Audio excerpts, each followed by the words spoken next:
Good evening, everybody. Welcome to the Extravaganza with Lou and Mitch.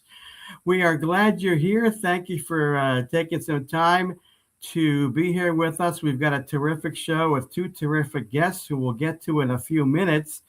Lou and I are going to first watch me. It is the fourth night of Hanukkah, so I figured, what the heck? Why not? Let's light the candles. If people have never seen or heard the blessing, the lighting of the candles, or heard the blessings, I will say them in Hebrew, Lou, and then translate them into English and what that means in English. So here we go. This is called the Shamash, the lead candle. And we say the blessings as follows. It's Baruch Atah Adonai, Eloheinu melech haolam, asher kiddushanu b'mitzvotav, v'tzivanu l'hadlik ner shel Hanukkah. And that is, blessed art thou, our Lord our God, King of the universe. Hold on, I wrote it down here. I had the wrong glasses on. May God forgive me for interrupting the blessing. Oh, my goodness. Baruch atah Adonai Eloheinu melech haolam, asher kiddushanu b'mitzvotav, v'tzivanu l'hadlik ner shel Hanukkah. Blessed art thou, Lord our God, King of the universe, who has sanctified us with his commandments and commanded us to kindle the Hanukkah light. Next blessing, Baruch atah Adonai Eloheinu melech haolam, she'asa nisin lavotenu v'yamim hahem v'azman hazeh. And that translates to, blessed art thou, our Lord our God, King of the universe, who performed miracles for our forefathers in the days at this time. So that's the fourth night. This is the Shamash. That's the lead candle that lights the other candles. Give me a second. I'm going to bring this outside because I don't want it sitting here in front of me. I think it's a fire hazard. I'll be right back. All right. We're going to talk some football. Lou, go right ahead. Well, let's see. It's do or die time for the Lions. They couldn't get it done against the Rams. Now they're up against it. They've got the Pittsburgh Steelers Sunday. We get blessed with Tony Romo on the broadcast. I think it's going to be a turn the sound down and listen to Dan Miller. And it's a must win for both teams, really. And the Eagles get a Saturday night game against the Commanders. Well, should be a win. I mean, listen, they're going to win this game. And we talked about this. They're going to win against the Raiders, which they did handily, and both Commanders games. There's something wrong. The big question is going to be in Buffalo. So that'll be an interesting game to watch. Let's turn it to baseball right now, Lou. Lots of signings this past week. Mark Healy is with us, the founder of Gotham. I'm not going to bring him on yet, but I want to see his reaction to the number of players that the Mets have not signed. And here's who has signed: Robert Suarez to the Braves, Tyler Rogers to the Blue Jays, Jorge Polanco to the Mets, Kyle Finnegan to the Tigers. He signed back with the Tigers, right? Kenley Jansen to the Tigers, Lou. Yeah. That's your team. I just found out Mike Soroka to the D-backs today. Aroldis Garcia to the Phillies, taking place of Nick Castellanos. We can't wait for Castellanos to officially be gone. Josh Bell to the Twins. Hae-Sung Kim to the Braves. And a under-the-radar pickup of Brad Keller today to the Phillies, who has been a really good pitcher the last half of last season, holding players to an 86 average and a .33 ERA. So whether he's a setup man or he trades places with Alvarado as a setup for Duran, the bullpen's looking a little bit better. And did you see that Jordan Romano, the Angels picked him up? Oh, I wish him luck. I wish them luck with Romano because he was terrible. Bye-bye. See you later, Romano. Have a nice trip to L.A. You'll enjoy the warm weather there, but we're glad he's gone. Let's bring Mark in because I want to tell him something. Okay. Yes, and I have questions for Mark too. Mark. See Healy. Mark Healy is there. the founder of Gotham Baseball, not only the founder of Gotham Baseball, but the author of Gotham Baseball. Mark, thank you for coming on, and we appreciate you coming. Thanks for having me on, guys. I appreciate it. So, Mark, I'm not much on the Mets. Mitch is more of an expert on the National League with the Mets, but I'm going to say this right up front. I think that Alonso, I wouldn't have signed him for that kind of contract. Not for $30 million a year for 5 years. Well, I would have. When a guy shows, first of all, he's a homegrown player, and when a guy shows that he can play in New York and perform in New York, you got to hold on to those guys. And so I mean that's my feeling on that. And when you have Steve Cohen as your owner, you don't have to worry about it. No. I thought that was the whole point of having a Steve Cohen as your owner, is that you could keep your own guys. But David Stearns didn't agree. David Stearns wants to move on, and he has. So, but I look, I would have brought back Pete Alonso. I mean, he did everything that the Mets asked him to do in 2025. He produced at a very high level, and those bats are, when you have an impact bat like that, it's hard to replace. Yeah, Mark, I was watching this all, and we've got a similar potential possibility like this with the Phillies. I'll get into that in a minute. With the money being spent, the guy's got money. Steve Cohen isn't afraid to spend money. How the pulse of the fans has got to be crazy right now. Right? It certainly is.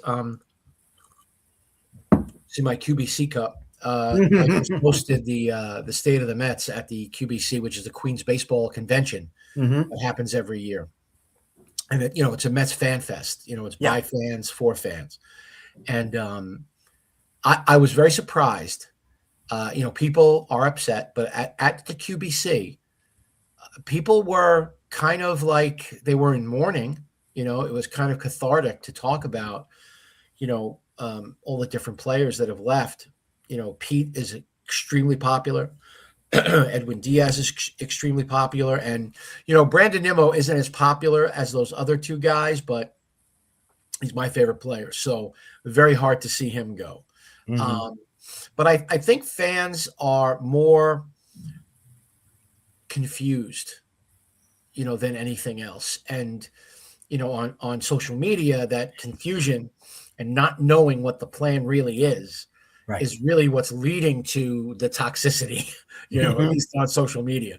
But I was really surprised at the way that the people at the QBC were, because, it was almost like being at a ball game.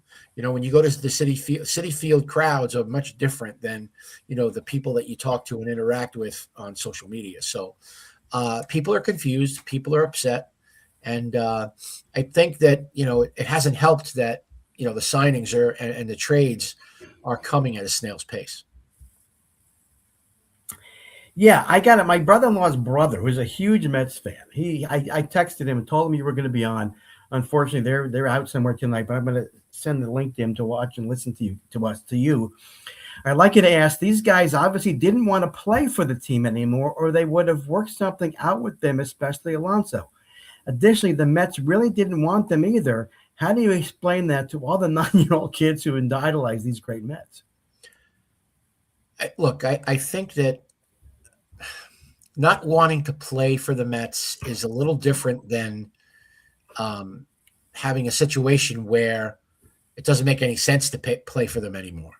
I mean, I think Brandon Nimmo would have been very happy to end his career as a Met. I think that Edwin Diaz and Pete Alonso, maybe not Edwin Diaz, because, he wasn't a homegrown Met like Pete and Brandon were.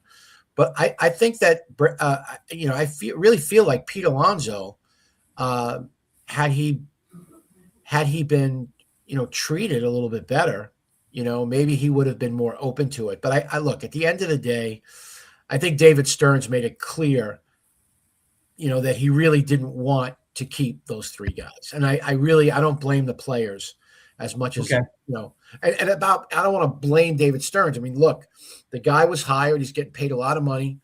And if you don't think that this group is going to win a World Series, then you got to move on.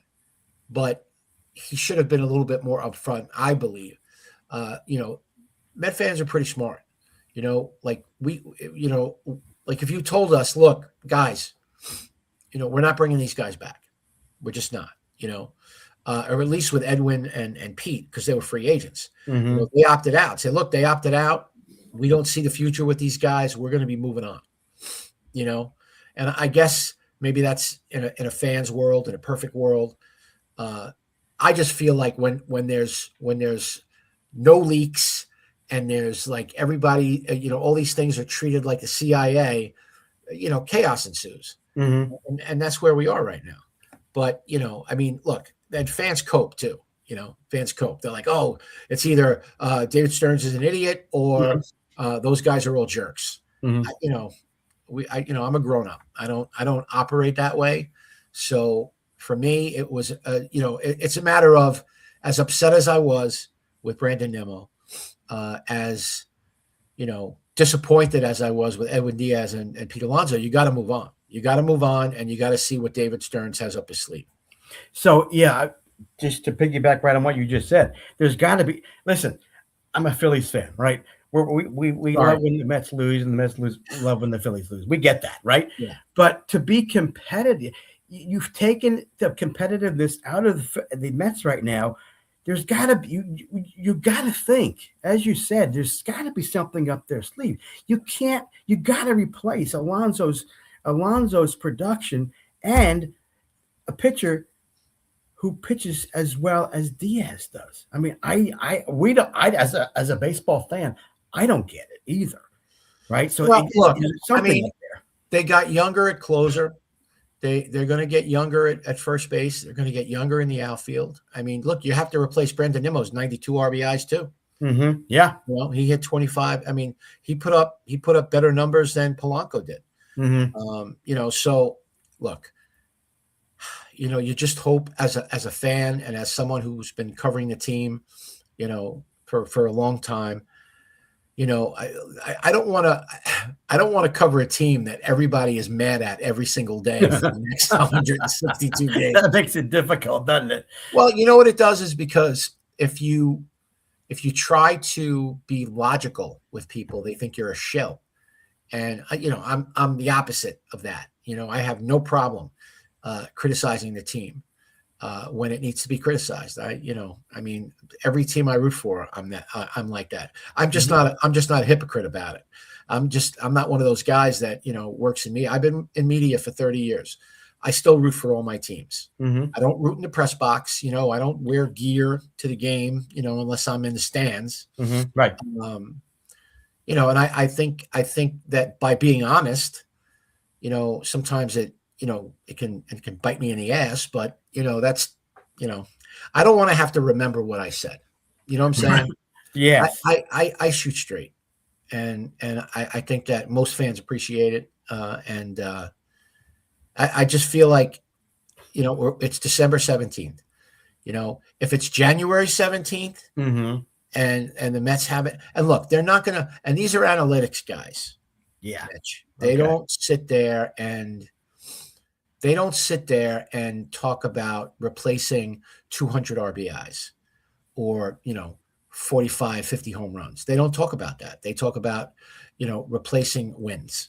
They talk about, spreading out, the wealth, looking for versatility. Mm-hmm. But don't tell me about run prevention and then sign a guy to play first base who's never played first base. Right. Yeah. I mean, look, when the Polanco signing actually happened when we were doing State of the Mets. So people were like, so what do you think? And I'm like, nah. Mm-hmm. I mean, he was solid in the playoffs, hit a couple of big home runs, but I look at the numbers, 26 homers, 70, 80 something RBI. I mean, again, I don't know the numbers off the top of my head, right? But it's not like he hit 320 with 30 home runs and 100 RBIs. I mean, right. And it's the best season he's had in a long time. So, it just doesn't move the needle for me. But I know that the roster is far from finished. Yeah, it's got to be. I mean, just look again. You haven't replaced these guys yet. Like you said, it's December 17th.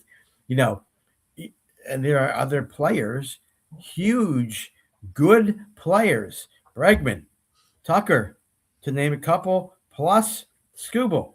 Nothing's happened yet. We're still waiting on these guys. So it's going to be interesting and fun. And it's funny because as I've gotten older, Mark and Lou, I've really enjoyed and been more involved in reading and watching and hearing more about the off-season moves than I ever have, because for me, it's a part of baseball. It helps that I'm retired and I don't have anything else to do. But besides a big baseball fan, and the Mets are in our division, and you always like to look at the competition. And here, my buddy Lou was a Detroit Tiger fan, and we talked about Scuba all year and the Tigers. So it's for me, it's kind of interesting to see right now who's out there, like I just said, name those players, and then who's gonna go end up being where is it gonna happen? And I think Baltimore is so happy to get somebody like Pete. It's going to be really exciting for those folks to get a bat like his. If they can fix the pitching, I think Baltimore might be a contender in the AL East. Sure, why not? I mean, I think Pete's going to have a great year. He's going to have a chip on his shoulder. He's got a great lineup around him. I was kidding around when I posted that, Pete Alonso is going to win the 2026 AL MVP, isn't he? But, I said it like, first of all, I asked the question because that's just like whenever your guy goes somewhere else, you just know that, and as a Met fan, you're always like you're always expecting doom, and that's exactly what would happen. The new guy in town decides that Pete Alonso is not worth it. So then he's going to go to Baltimore and you're going to crush it. Yeah, exactly. So, and everybody was like, well, in that division everybody was, telling me, oh, what about Aaron Judge? Did you forget about Aaron Judge? I'm like, come on, guys. Like, don't you get it? But whatever. Listen, Toronto, I have become, they did a hell of a job in that the playoffs in that World Series. I mean, they could have won that series. I like watching that team play. Where is Bichette going to go? Is he going to go back? So it's going to be interesting this offseason still, like you said, 99 days, I think, till the first game of the season, till opening day, and like 50-something until pitchers and catchers. I think most teams report February 14th. So there's still time. And it's going to be exciting for us baseball fans to see where they end up going. Yep. One thing I want to ask you, Mark, where do you think now? Let's talk about the NL East. What do you think about the Braves and a healthy Acuna is always dangerous. Michael Harris didn't have a good year. Marcelo Ozuna, no, he's getting old. What do you think the NL East is going to look like next year? I think it's going to look pretty much like it did last year. Yeah, I don't think, unless, but again, you're talking to me on December 17th. I don't know what the Phillies are going to do. I don't know what else the Mets are going to do. The Marlins should probably be as good, if not better. Mm-hmm. The Braves had a terrible season. They had a lot of injuries. They had the PED, suspension. Mm-hmm. Look, I think that if there's going to be a major change, if the Mets do what I hope or think that they're going to do, they should be a contender for the division. I certainly expect the Phillies to be a contender for the division, if not the division favorite. I do think the Braves will be better. Yeah. Oh, yeah. They had a terrible season, but they're changing their manager. Mm-hmm. They're going to have some roster turnover. Mm-hmm.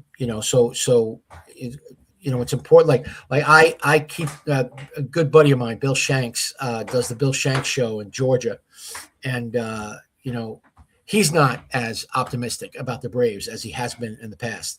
And I'll be honest, I was on his show a bunch of times on the superstations in Macon, and he was like, well, "What do you think about the Braves?" And I'm like, "Look, you guys always figure it out. Always figure it out, no matter how bad the first half goes. You guys always seem to figure out how to be, a good team, and it didn't happen for them last year. Right. So I don't expect that to happen again. But the Nationals, even the Nationals, they've got some young talent, Mm-hmm. Yeah. So they're not a pushover. So it's going to be look. I've been saying this for the last 4 or 5 years. The NL East is a war of attrition, and whoever stays healthy, whoever makes the best, 2 or 3 tweaks to their roster.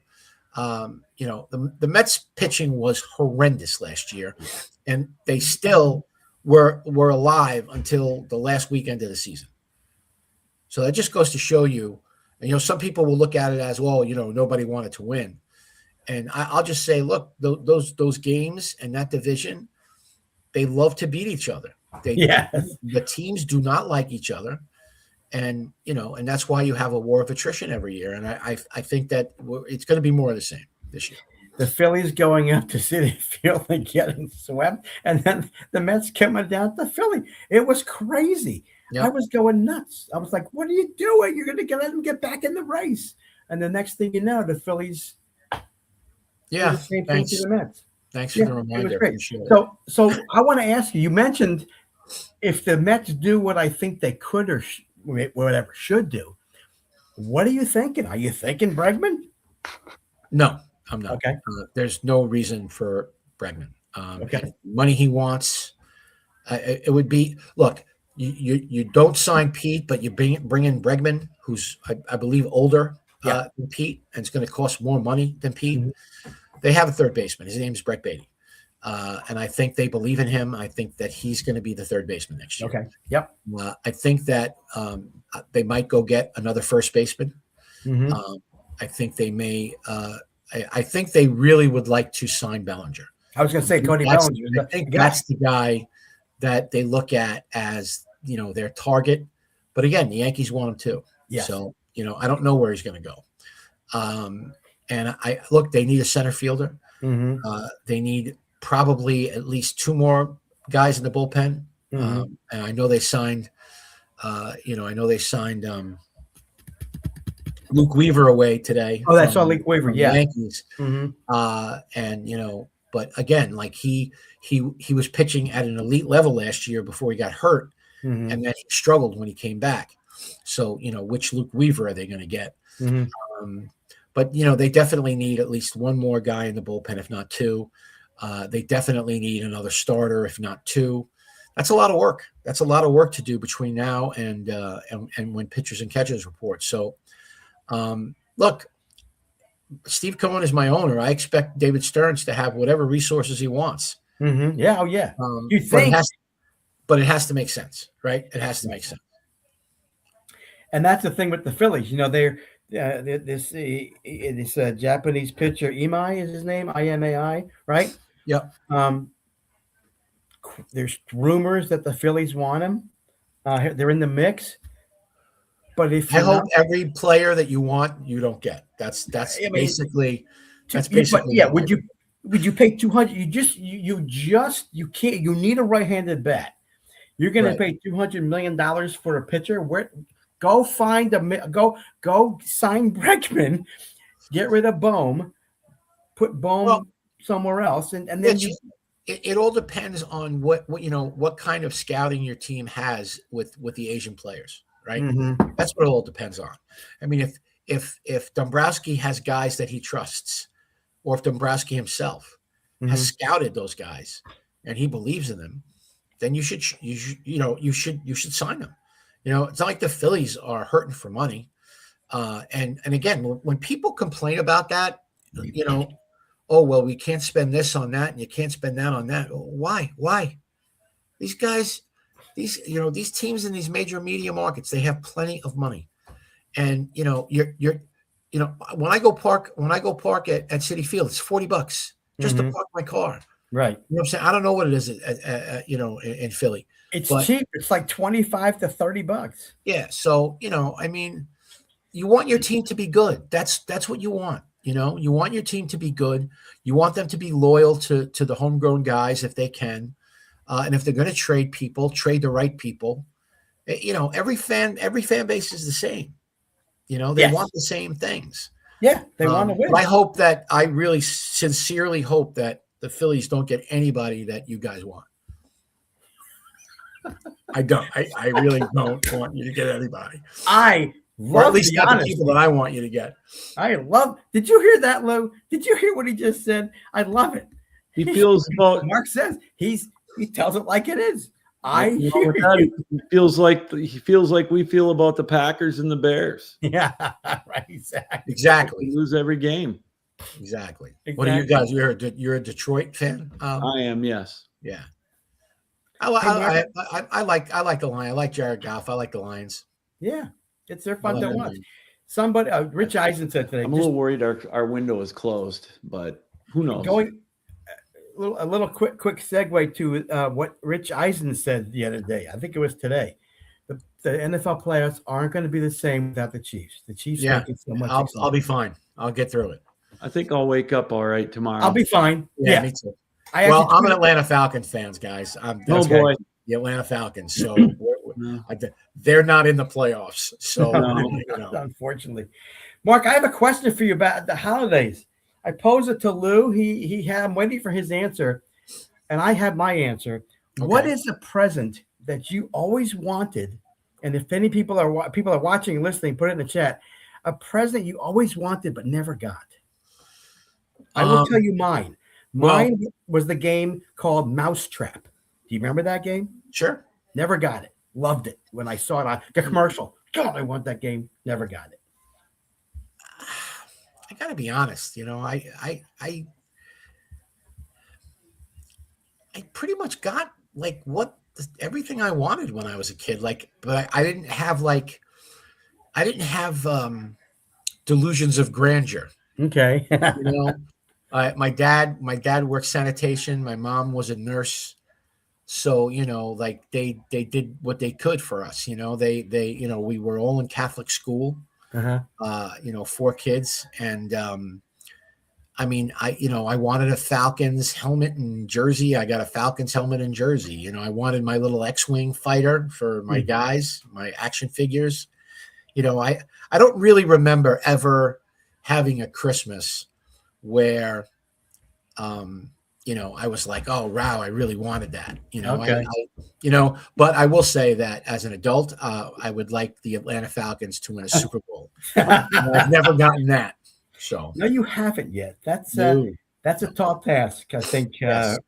They got to work on that. Hey, real quick on the football side, just real quick, like I mentioned earlier, I think you heard. How about the turnaround by the Panthers, the Carolina Panthers this year? Yeah, I really haven't enjoyed that. I got to be honest with you. Why not? I have not enjoyed it at all, actually. But I did enjoy.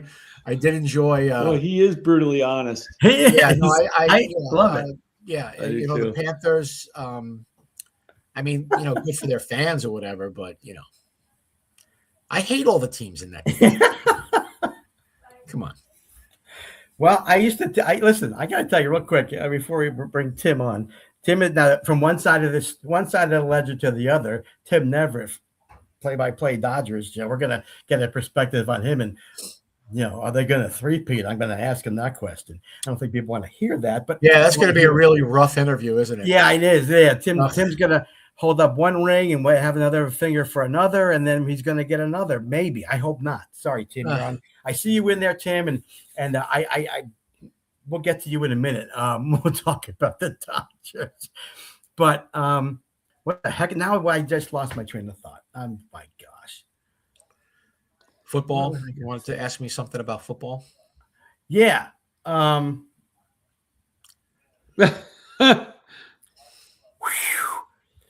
It happens, right? Yeah, it happens when you get older. That's the way it goes. Hey, Mark, listen, thank you. I really appreciate you coming on. Thank you for coming on. Great talking with you guys. Your perspective on your team, and have a great holidays. Have Merry Christmas and Happy New Year. Happy Hanukkah, Merry Christmas. Thanks, Appreciate it. And let's go Phillies. No. Okay. I didn't think so. No. I knew that. Let's go Lions. I'll give you a let's go Oh, Lions. there All we right. go. All right, you're a Yeah. good man. All right. Thank Happy you, Tim. holidays, Mark. I mean, thank you, Mark. Appreciate it. Yeah, Thank you. Thank you. All right, right, Tim's Mark, warming up in listen. the bullpen, Mitch. Tell it like it is. I don't know if it's Tim a lefty or a righty. I don't know, but we have a terrific guest. I mean, this guy. He's a righty. I think he should be. I'm hoping at some point he will be in the Broadcasters Hall of Fame, in the Hall of Fame, because he's done this for a while. I've listened to him on MLB. He is.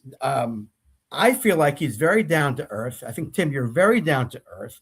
You call the plays as you see them, not like a lot of other announcers in Major League Baseball who are really, really homers. You know, I really don't like those guys. I don't see you being a homer. Thank you for coming on. Happy holidays. How you been? How's that victory? You still got a victory smile on you? Well, yeah. I mean, it doesn't stink having a parade in November, that's for sure. But that's 2 Novembers in a row, and I've been lucky enough to go through 4 of them. Mookie Betts and I have the same jewelry collection, so I'm happy about that. But it's this time of year. I mean, you can see, like, I just got out of the Colorado mountains recently, and you just sort of get to the holidays and then you start getting back to work again. But I was actually at the stadium today. Ballpark looks great out here in Southern California. No snow, palm trees. It looked like it could have had a game on it today. It was beautiful. But I was just over there for a little while this afternoon.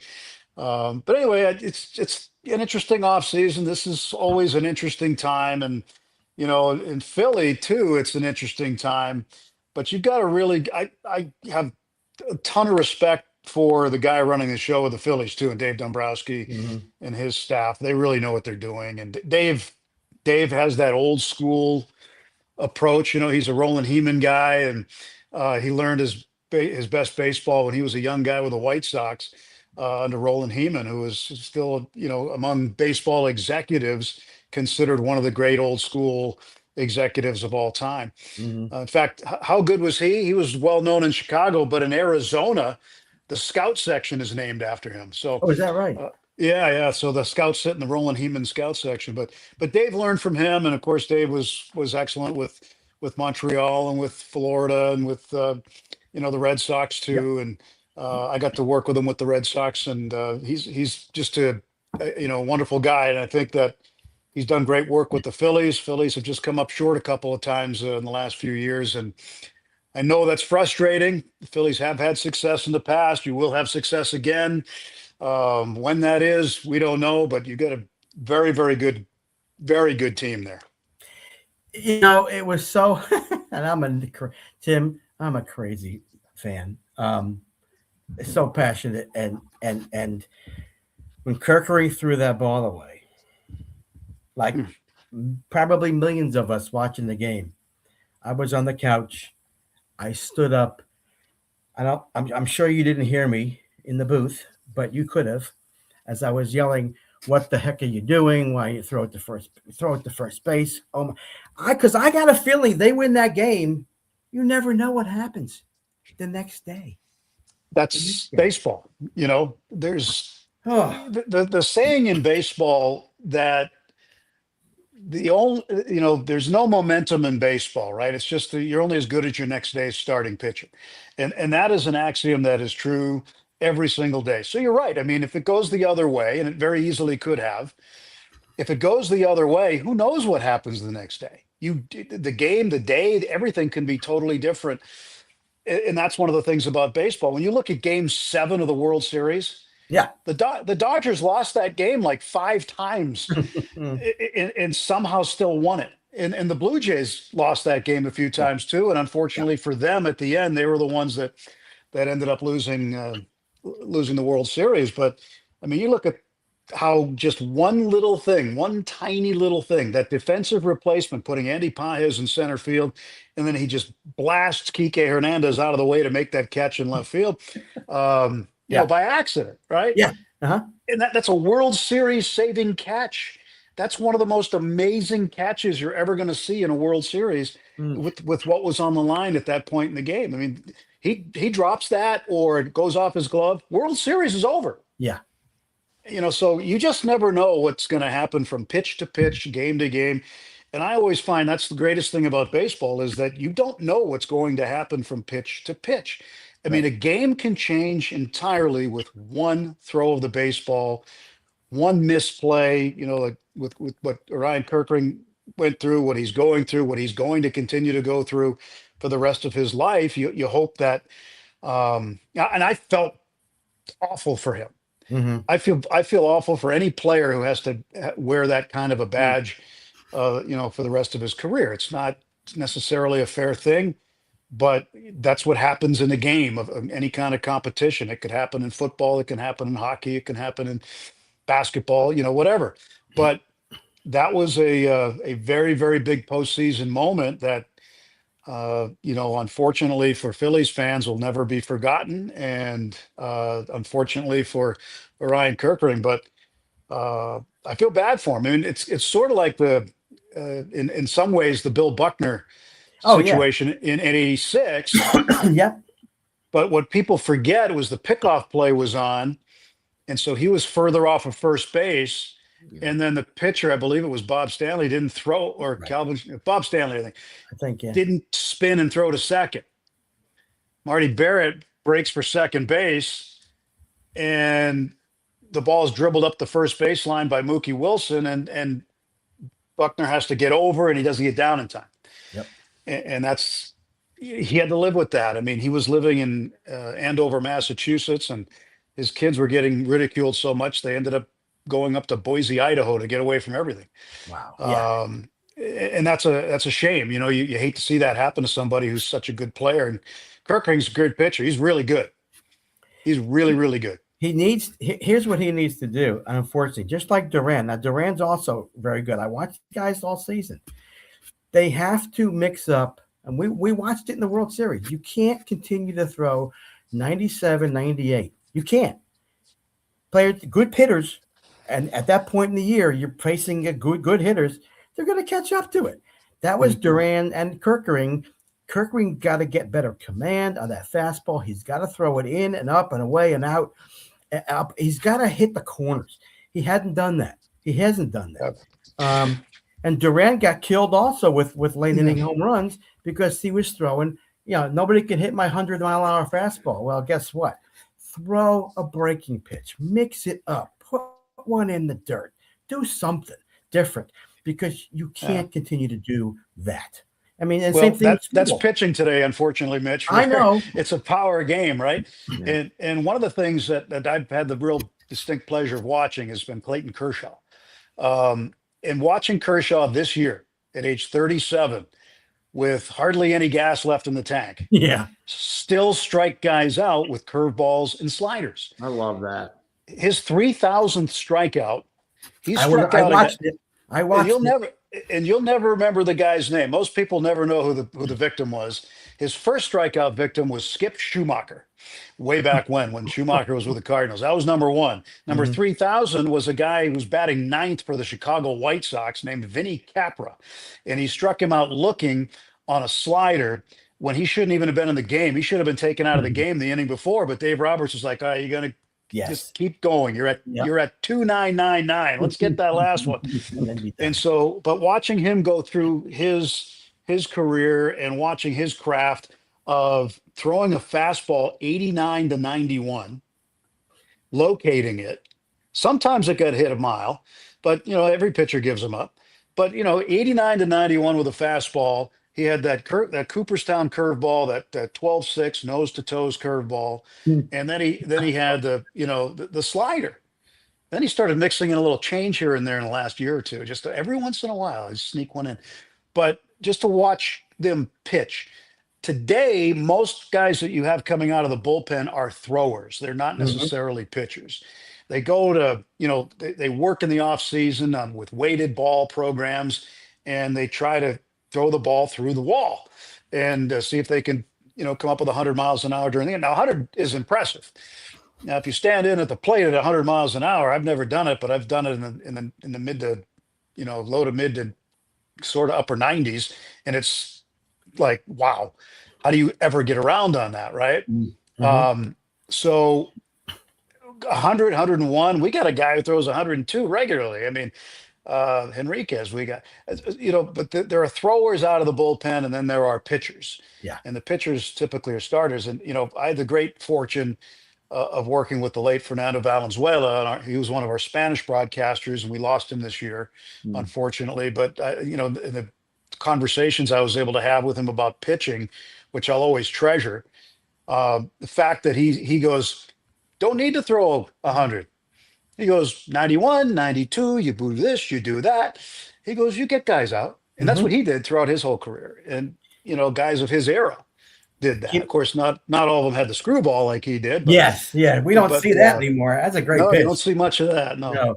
Yeah. I mean, you got to mix it up. Listen, you just have to mix it up. And I think yes, when you have a pitcher that can throw 100, that's a starter. I mean, it's amazing how many of those guys there are now.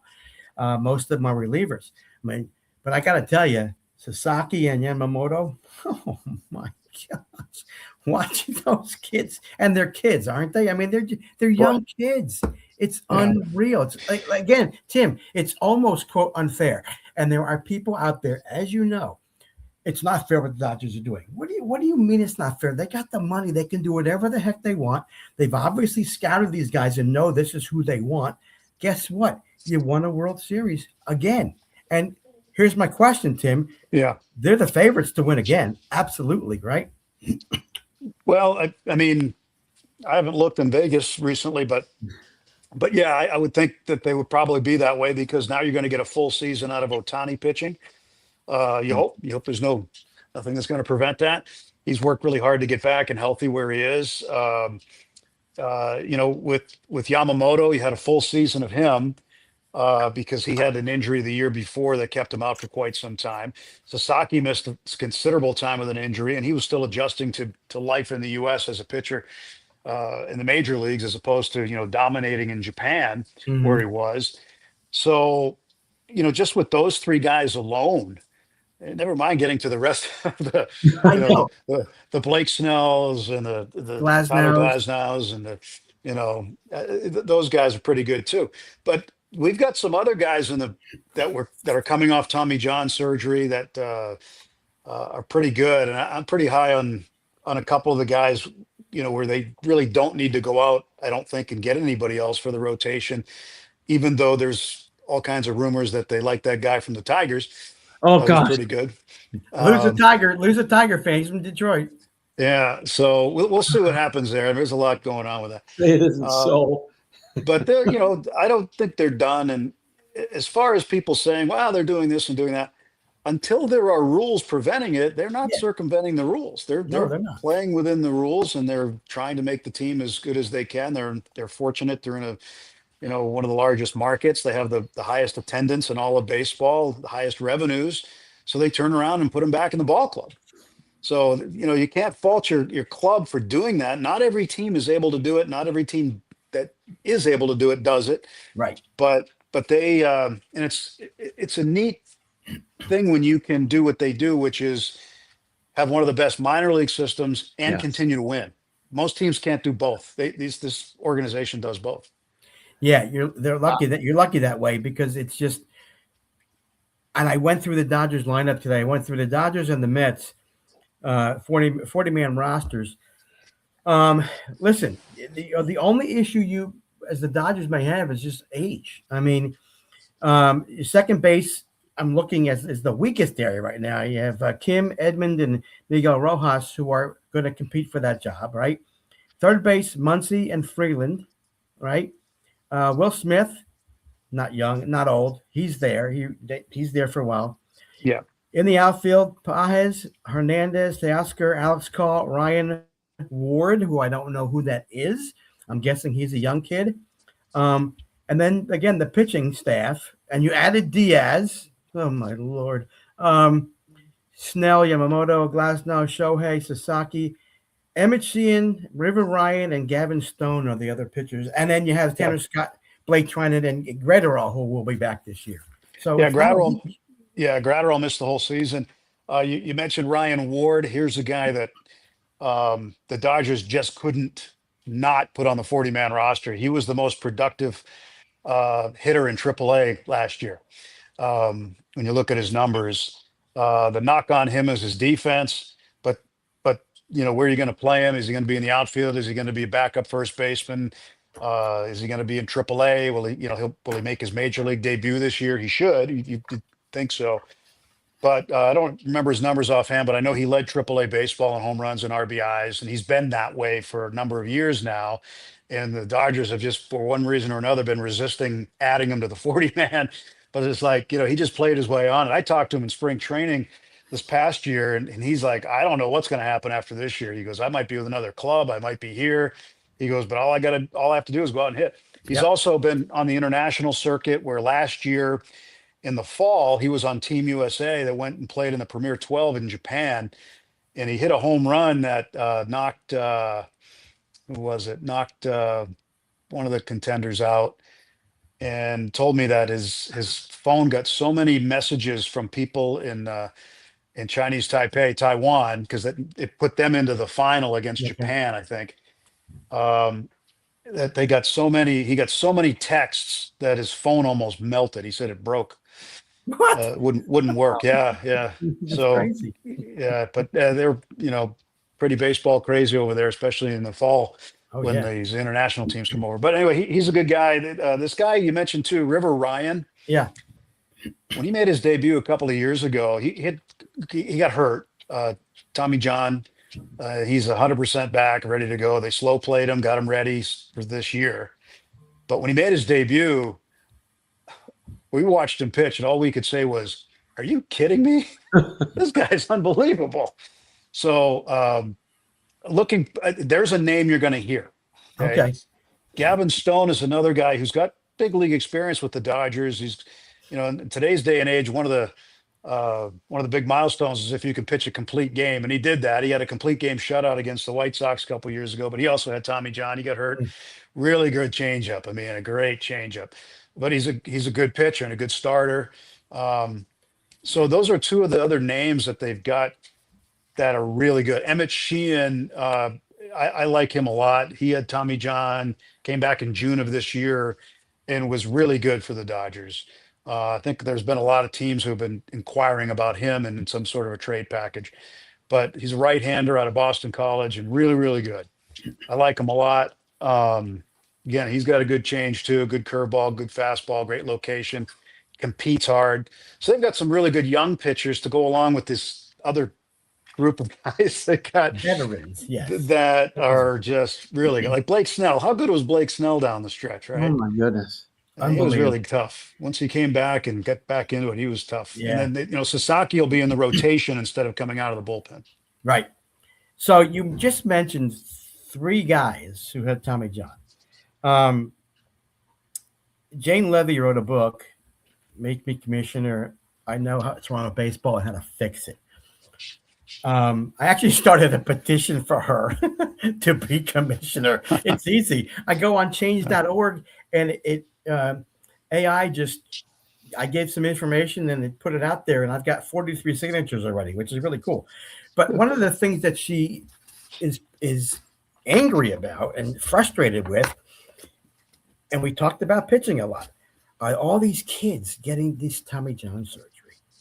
And obviously it's happening. I'm guessing, Lou and Tim, tell me differently. These young kids coming up, teenagers, college kids, they're just throwing this stuff. Like you said, power pitchers. It's too much. And by the time they get to the minor leagues, their elbows are shot and they're going to go through the surgery. Yes? What do you think? What are your thoughts on that? Well, I think we've seen, far too many surgeries, number one, in recent years. I wouldn't say we study it. We keep up with it, not only who's having it, but wow, there's a lot of people doing it. High school kids are getting it. College kids are getting it. They feel relieved when they're on the other side of it. They think, okay, now I'm good. They've tightened the spring. I'm ready to go. Now guys are getting it multiple times. Yeah. And it's just, you go back to go back to I don't know, maybe the 70s. 70s. Go ahead. Yes. And Go ahead. you've got pitchers that would say, they would tell you, after the season, man, my arm was hanging. I used to work with a guy who won Game 1 of the 1980 World Series, Bob Walk. Mhm. Right now, Bob told me that he had, not that season, but he had other seasons where he just, like, there were days his arm was hanging. He couldn't. It hurt him. They didn't know. Right. They didn't know what was wrong. How many pitchers in the 50s, 60s, 70s, in the 50s, 60s, 70s, had an ulnar collateral tear and just had no idea and pitched Yeah. through it, made Right. it worse, and then just rested it, like kept it in a bucket of ice over the winter, and then started throwing again in the spring. Right. I mean, it happened to a lot of guys, and it probably shortened the number of careers. But the fact of the matter is, the surgery has been, for pitchers, a modern miracle, and that it gets better and better and easier to do.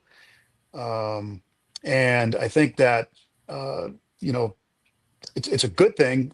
I don't think it's a great thing that we have so many of these surgeries, because there's also another thing in there that you don't have to get surgery on. So there's your what's it called?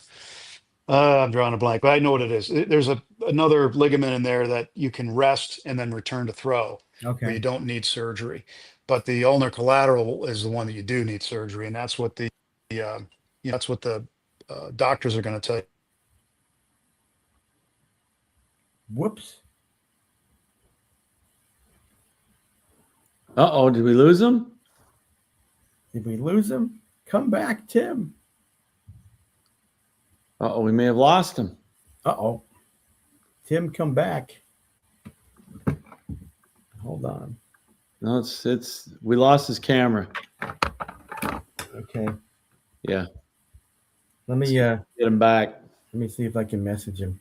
Yeah, Lou, we've talked. Jane talks about it in her book, that she Oh, I know, Mitch, I know high school kids that have had it. Well, they're in college now, but they had it in high school, the Tommy John. And high school. It to me that's crazy. yeah. I just missed it. I just messaged him. Okay. Well, we'll see if we can't get him back on. Okay. But you asked him a great question about the Dodgers, and I wanted to tell him, I said, one thing that he brought up that I don't think it's stated enough. Oh, there he is. Let's get him back. Yep. Okay. There we go. Now he's back. There you go. Yeah, my son was calling me on my phone, which is attached to my iPad, which knocked me off your show, and Oh, I that's just all right. hung up on him. So No problem. sorry about that. Forget where we were. Anyway, go ahead. That's all right. Lou, you were going to ask him a question, right? You asked him a Well, question. yeah, actually, the one question I wanted to ask you, Tim, isn't baseball related, if you're okay with that. I guess so. I just want to know how much fun you had doing play-by-play for hockey in the Olympics. Oh, I loved it. It was great. I got to do started in Salt Lake in 2002, Yeah.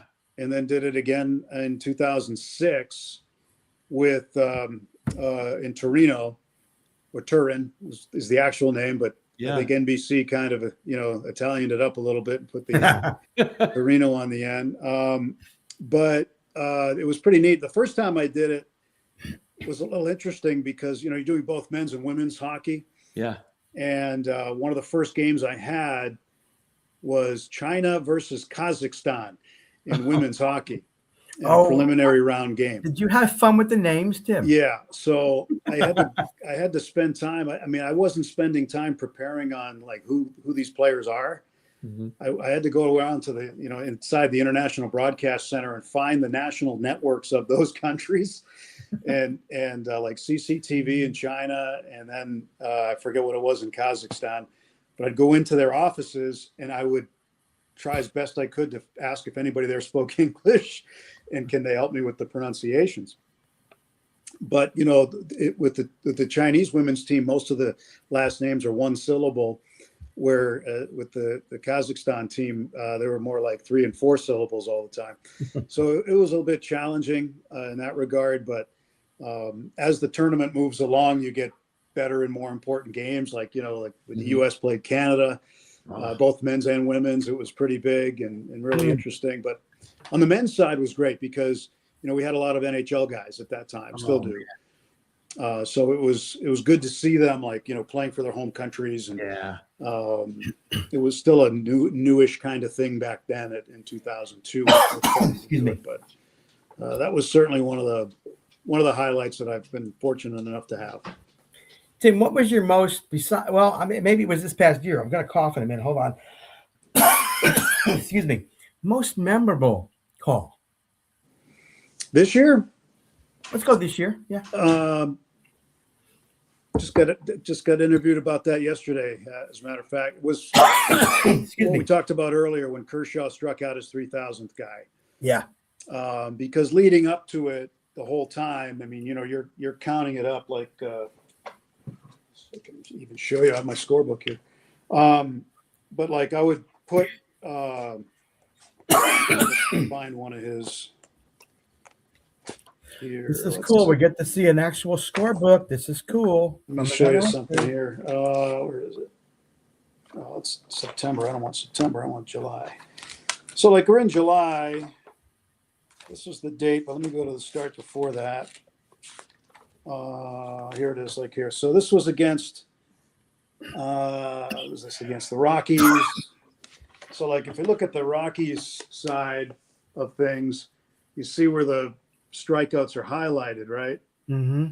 And then the number of strikeout and then what pitch it was. So that's what I would keep track of with Kershaw. And then when we get to the next start, he finished this start with 2,997. Tyler Freeman was that victim in the 6th inning at Coors Field in Denver. And then we come back to Dodger Stadium, and it's an interleague game against the White Sox on July 2nd. And then this was it here. This was the one 3,000 down here. It was a slider to Capra. This one before that was a slider, too. He got who did he get? Lenine Sosa actually with a big curveball is what he did, and he got Miguel Vargas with a big curveball. And then his last start of the season was in Seattle on the last day of the regular season. He got Eugenio Suarez twice in a row with a slider. But this is kind of how we do it here. The lefty hitters are in red. Okay. But I would put highlighter over it, what number it was, what pitch it was, and so on and so forth. But that was this is my scorebook I was keeping during that game. That's your scorebook Bible. And in those types of situations, I'm sure, as an announcer, as you have been for years with the Dodgers, it's got to be, it's such a special moment, for fans. Even, I love the historical numbers. It may not be this way anymore as we go further with the Hall of Fame, but just for somebody now to reach that number, 3,000 hits, 3,000 strikeouts, 300 wins. It's so exciting for all of us, and how much more exciting it's got to be for you having know these guys and then calling it. Yeah, I mean, and for him, he's only the 4th left-hander in the history of the game to do it. So, there's only 20 guys or so who have accomplished the 3,000 strikeout mark. I think who was the last Philly? Steve Carlton. He's on that list, and he's one of the lefties, right, on that list. So to get to 1,000 is a big deal, right? Right. You think of, back in the early 70s, Roberto Clemente finished with exactly 3,000 hits before that tragic New Year's Eve death he suffered. But to get to 3,000, I see guys get to 1,000. And you think they've had this long career. I mean, you look at these other guys, Pete Rose had 4,000 plus. Yeah. A number of them with the Phillies. But it's just an amazing number to get to. I mean, it's an automatic Hall of Famer. It has to be. And I think he's a first ballot guy. And I think, 5 summers from now that there'll be a pilgrimage of Dodger fans to Cooperstown, and he'll be giving a great speech, and he'll head into the Hall of Fame where he belongs. Yeah. And there'll be a statue at some point at Dodger Stadium, Yep. probably right near where Sandy Koufax's is out in center field. Who was a mentor of his. When they first drafted Clayton out of high school, they immediately got him together with Sandy Koufax. Wow. And so he had formed this bond with Koufax, and Koufax showed him his curveball grip. He said, "This is how you throw it." He said, "Don't pull up, don't push up with the thumb, pull down on the ball."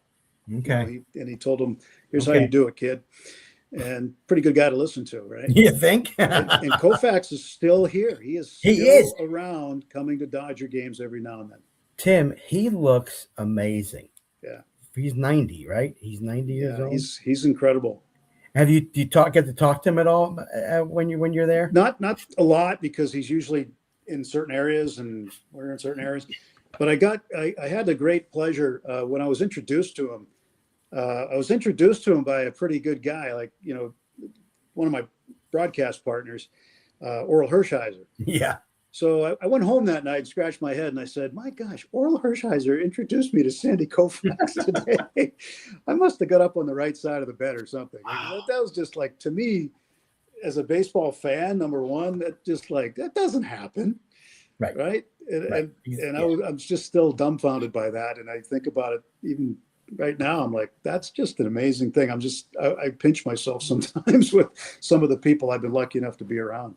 Yeah. I mean, you have a job that, listen, as a kid, I knew I couldn't be a ball player, but, I would have loved to have gotten into broadcasting. And Lou does some of that with his hockey. He does hockey broadcasting for college. And I did a little bit of it in Springfield. I went to Springfield College in Boston for my graduate school year. I did some basketball, and some football. But what I must say is, as a fan of the Phillies, as a baseball fan, forget the Phillies, I appreciate listening, and I love MLB Network because, Lou, right? We get to listen or watch you guys. And like I said when I introduced you, you are not one of those who will bash the other team like other announcers do, which really bugs the heck out of me. But you praise the opponents, and you get excited, as you should, for your team. And I appreciate that in an announcer and a play-by-play guy. So what you do is great, and I know people that listen to you love it too. And I said, Joe Buck was just elected. I'm hoping that your time comes, whenever, because I think you are that good. I appreciate that very much.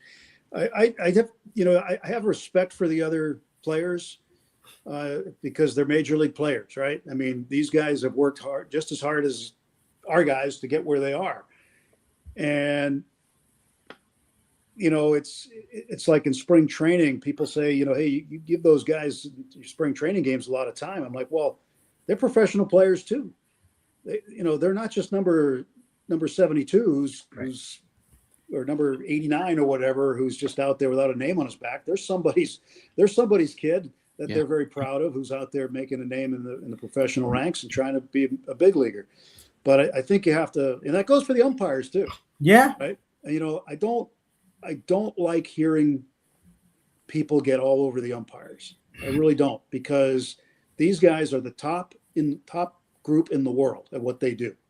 Is it perfect? No. Do the players make mistakes? Yes. The broadcasters make mistakes? Yes. We all do. But baseball is taking great steps, I think, to try to curb some of those mistakes. And they're going to do more of that this year with the introduction of the ABS system, which we worked with last year in spring training. So I've got some broadcast experience with that already for about a month last year. But I think that at the major league level, I think everybody deserves a lot of respect for where they are, how they got there.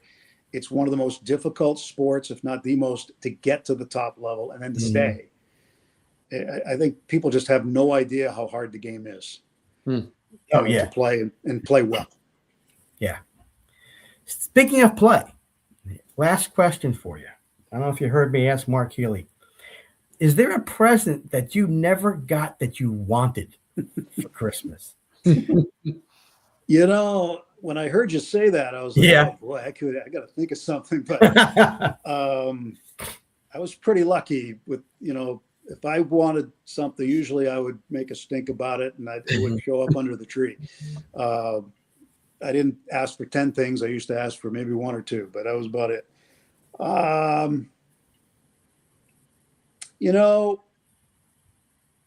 don't know. That's a good question. I think as a kid, you always saw, back then before cable TV was there, right? You had 3 or 4 channels in town. And whenever you'd see the kids commercials, Yes. I want that. I got to have that. It's so much different, I think, in a lot of ways than today, because now they're showing the parents, well, here's what I want on TikTok, or here's what I want on social media. It's so different. But I don't know. I think maybe when they first came out, like, what was it called? ColecoVision or something, like when when the video games first started to come out, when it was Pong. Yeah. Oh yeah. Right.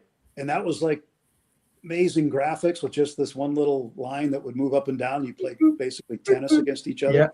Yeah. I wanted that. My friend had that. And then he had the next level up where you could play a football game and it was color.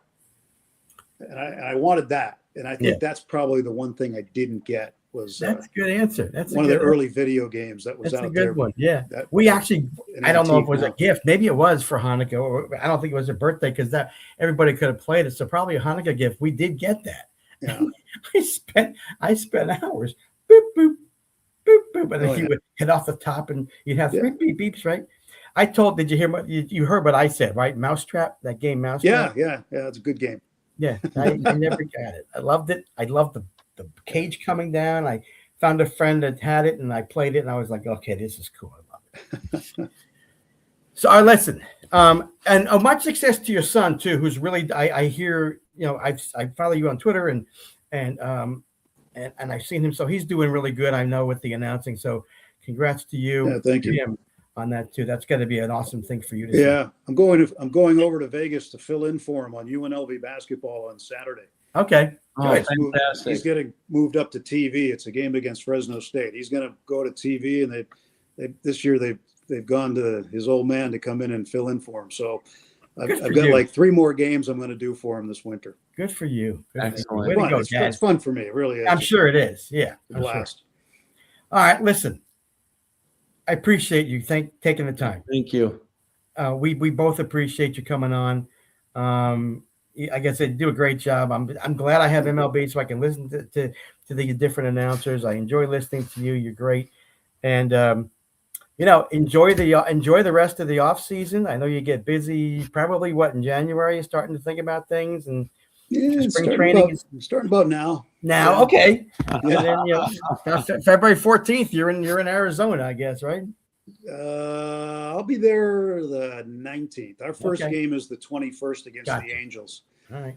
So already, that's already on the calendar. And all right, I'm gonna look at the Philly schedule. You travel? You do all the away games, right? You go with them all the time, right?